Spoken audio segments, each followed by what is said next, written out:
Hey everyone, welcome back to our channel. Today, we're tackling something super practical. How to create a Gantt chart in Smartsheet for 2025. If you're juggling projects, deadlines, and teams, a Gantt chart is your best friend for visualizing timelines and dependencies. It's straightforward once you get the hang of it, and by the end of this video, you'll be setting one up in no time. Let's dive right in. First things first, make sure you're logged into your Smartsheet account.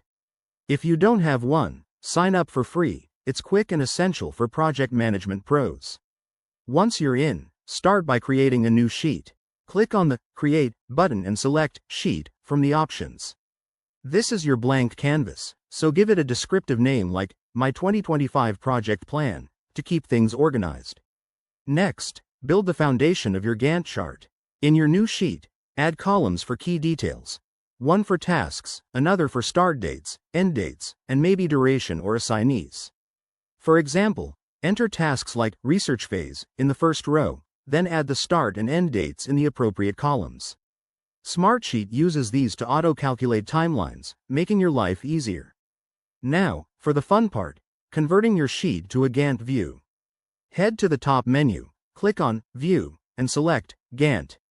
Voila! Your data transforms into a visual chart with bars representing each task's timeline. You can easily drag and drop to adjust dates or add dependencies by linking tasks. Right-click on a task and choose Predecessors to set what comes next. To make it even better, customize your Gantt chart. Change colors, zoom in on timelines, or filter for specific tasks.